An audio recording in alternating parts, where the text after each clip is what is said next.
Hi friends, welcome to my channel. ఈరోజు video చాలా ఇంట్రెస్టింగ్గా ఉందండి. వీడియోని ఎక్కడ స్కిప్ చేయకుండా ఎండ్ వరకు చూసేయండి. ఫోన్లో శారద పూర్ణి మాటలు విన్న కృష్ణప్రసాద్ బాధపడుతూ మళ్ళీ శారదాకి ఫోన్ చేసి ఒక్కసారి పూర్ణికి ఫోన్ ఇవ్వమని అడుగుతుంటాడు. అప్పుడు వాళ్ళు మీ మీద చాలా కోపంగా ఉన్నారు, అటువంటి వాళ్ళు మీతో ఫోన్ మాట్లాడతారని అనుకుంటున్నారా అని అంటుండగా ఇంతలో పూర్ణి వచ్చి ఫోన్ లాగేసుకుంటుంది.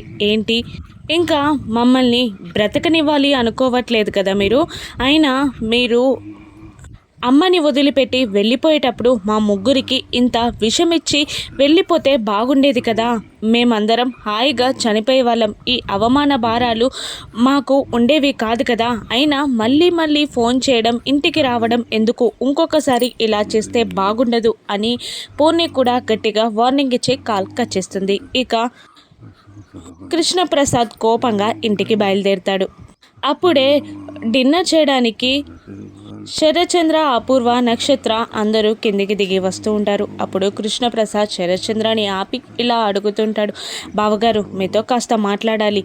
మా చెల్లమ్మ చనిపోయేటంకి గర్భవతి కదా అని అంటుండగా, అవును, అయినా అవన్నీ ఇప్పుడెందుకు అని అనేస్తాడు శరత్చంద్ర. కాదు, మాట్లాడాలి. మా చెల్లి గర్భవతిగా ఉన్నప్పుడు తను కనుక బిడ్డని కని చనిపోయిందనుకోండి, అప్పుడు ఈ ఇంటి మీద, మీ మీద హక్కు ఎవరికి ఉంటుంది?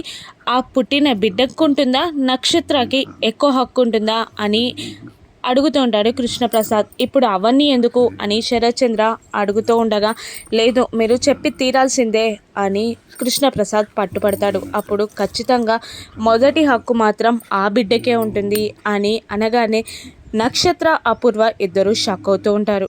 మరి అటువంటప్పుడు మీరాని పెళ్లి చేసుకోకముందు నాకు శారదతో పెళ్ళైంది, నాకు ఇద్దరు పిల్లలు కూడా ఉన్నారు. నా మీద మొదటి హక్కు వాళ్ళకే ఉంటుంది కదా. అయినా వాళ్ళని వదిలేసినప్పటి నుండి వాళ్ళతో మాట్లాడడం కానీ, వాళ్ళ కష్టాలు తీర్చడం కానీ చెయ్యలేదు. నా కొడుకు ప్రయోజకుడై వాళ్ళిద్దరిని చాలా చక్కగా చూసుకుంటున్నాడు. అటువంటి అప్పుడు ఆ పిల్లలని అవమానించాల్సిన పనేంటి? అయినా నా మీద ఇందుకే కదా తక్కువ హక్కు ఉండేది, పూర్ణికే కదా మొదటి హక్కు, పూర్ణియే కదా నా మొదటి బిడ్డ.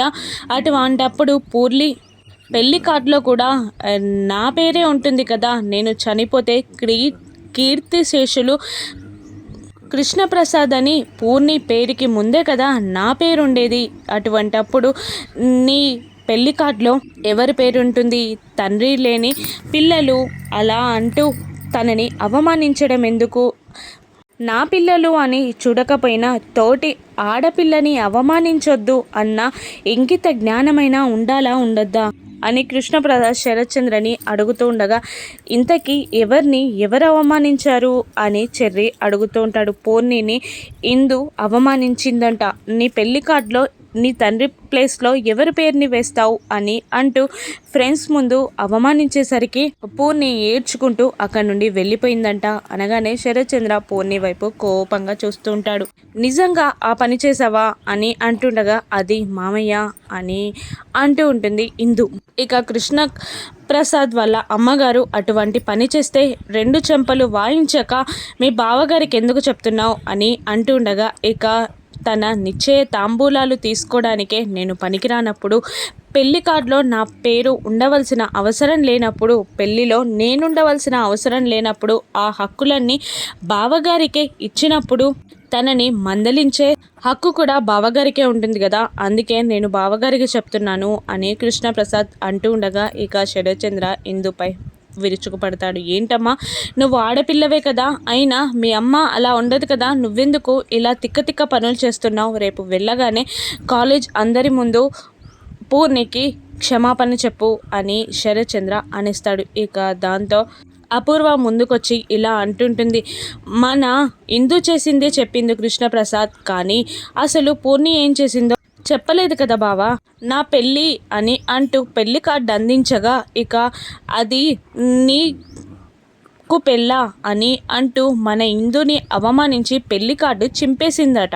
అందుకనే ఇందు అలా మాట్లాడింది అని అంటూ ఇందుకి చెప్పమన్నట్టు సైగ చేస్తుంది పూర్ణి. అవును, నేను బాలేను, నీకు పెళ్ళి అవసరమా, నీ కలర్కి ఎటువంటి వాడు వస్తాడో అని అంటూ నన్ను అవమానించేసరికి నేను అలా మాట్లాడాల్సి వచ్చింది మామయ్య అని అంటూ ఉంటుంది.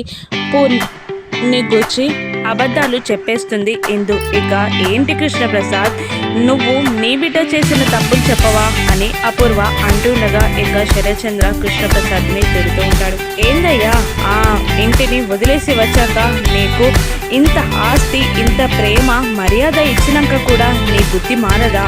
ఆ ఇంట్లో వాళ్ళే కాదు నీకు పిల్లలు, ఈ ఇంట్లో వాళ్ళు కూడా పిల్లలే, వీళ్ళని కాస్త చూసుకో అని అంటూ కృష్ణప్రసాద్ని తిట్టి వెళ్ళిపోతాడు. ఇక అపూర్వ కృష్ణప్రసాద్ని కోపంగా చూసి వెళ్ళిపోతుంది. ఇక కృష్ణప్రసాద్ మాత్రం ఏమీ చెయ్యలేక సైలెంట్ అయిపోతాడు. అది అతడికి అలవాటే. ఇక ఇంటికి వెళ్తున్న భూమి కారులో ఉండగానే గగన్ని ఆకలి వేస్తుంది అని అంటుండగా ఆఫీస్లో చెప్పచ్చు కదా అని అడుగుతూ ఉంటాడు. నాకు ఇప్పుడు ఆకలి వేస్తుందంటే ఆఫీస్లో చెప్పలేదంటారేంటి అని భూమి అనగానే ఇక రోడ్డు పక్కన పానీపూరి బండి దగ్గర కారు ఆపిస్తాడు గగన్. ఇక తను ఫోన్లో మాట్లాడుకుంటూ ఒక పానీపూరి ఇవ్వమని భూమికి చెప్తూ ఉంటాడు. ఇక సరే అని ఒక పానీపూరి ఇస్తాడు అతను. ఇక ఆ పానీపూరి ఎలా తినాలో తెలియక భూమి ఆ పానీని అంతా వంపేస్తుంది. అలా పడేసావేంటి అని గగన్ అడుగుతుండగా కడగాలేమో అని పాడేశాను అని అంటూ ఉంటుంది భూమి. అయ్యో దేవుడా, అది పానీపూరి అలాగే తినాలి అని గగన్ అంటుంటాడు. మరొకటి ఇవ్వండి భయ్యా అని అనగానే మరొకటి ఇస్తాడు అతను. కానీ భూమికి అది తినడం తెలియక అవస్థ పడుతూ ఉండగా ఇక గగనే స్వయంగా ఆ ప్లేట్ తీసుకొని అను అంటూ భూమి నోట్లో పానీపూరి పెడుతూ ఉంటాడు. హ్యాపీగా చూస్తూ ఉంటుంది భూమి. అలా ఒక 2-3 తినిపించాక నాకు చాలు అంటుంది. షూరా అని గగన్ అంటుండగా అవును అని భూమి అంటుంది. ఇక అక్కడి నుండి బయలుదేరుతుండగా భూమి ఇలా అంటుంటుంది, మీతో కాస్త మాట్లాడాలి అని అంటుండగా ఏంటది చెప్పు అని అంటుండగా అది అని నసుగుతూ ఉంటుంది భూమి. ఆలోపే కార్లో నుండి అప్పుడే దిగిన నక్షత్ర గగన్ భూమిని చూస్తూ ఐ లవ్ యూ అనేస్తుంది. ఇక ఆ మాటకి భూమి షాక్ అవుతూ ఉండగా గగన్ మాత్రం కోపంగా చూస్తూ ఉంటాడు. ఇక గగన్ ఇలా సమాధానం ఇస్తూ ఉంటాడు భూమికి, నేను పెళ్ళంటూ చేసుకుంటే మాత్రం నీలాంటి దానిని అస్సలే చేసుకోను, నీలాంటి పొగరు బొద్దుకని అస్సలే చేసుకోను. అయినా నువ్వు పొగరు తగ్గించుకొని నీకు అనువుగా ఉంటాను అన్నా కూడా నేను నీలాంటి దాన్ని పెళ్లి చేసుకోను. ఎందుకో తెలుసా, నువ్వు ఆరి శరత్చంద్ర గారి బిడ్డవి కాబట్టి. ఆ శరత్చంద్రతో నేను ఎప్పుడో బంధం తెంచేసుకున్నాను, ఇంకొకసారి ఇలా మాట్లాడితే మర్యాదగా ఉండదు అని వార్నింగ్ ఇస్తూ ఉంటాడు నక్షత్రకి. గగన్ నక్షత్రాన్ని పెళ్లి చేసుకోను అనగానే సంతోషపడిన భూమి ఇక శరత్చంద్ర గారి కూతుర్ని పెళ్లి చేసుకోను అని అంటుండగా బాధపడుతూ ఉంటుంది. ఇక తన మనసులోని మాటని కూడా దాచేసుకుంటుంది.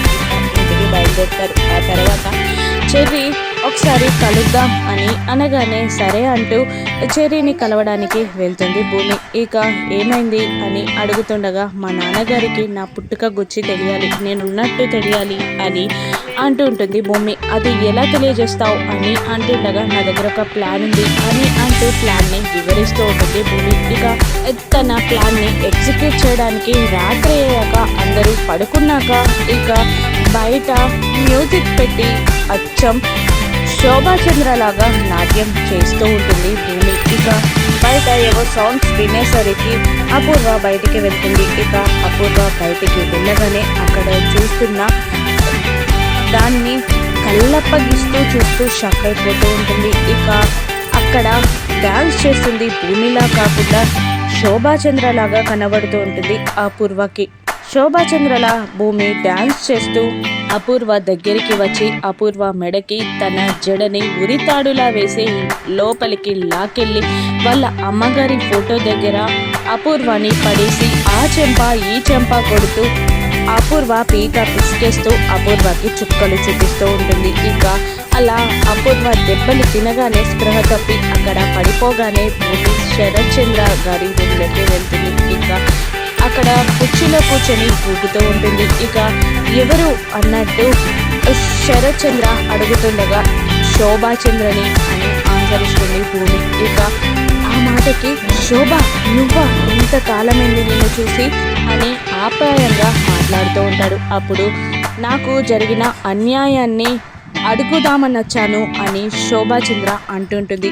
ఏంటి నీకు జరిగిన అన్యాయం ఏంటి అని అంటుండగా నా బిడ్డని అనాథలా వదిలేశారు కదా అని అంటూ ఉంటుంది భూమి.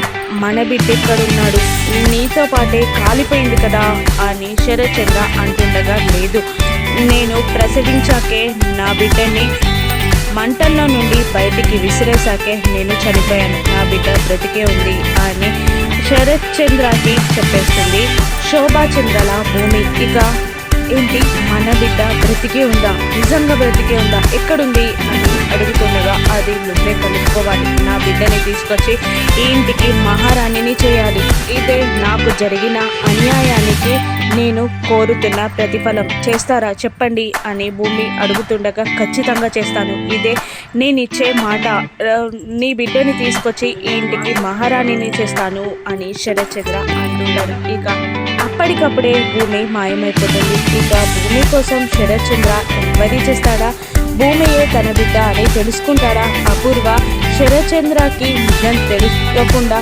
ఆపగలుగుతుందా? రాను నెక్స్ట్ చూద్దాం. Thank you for watching.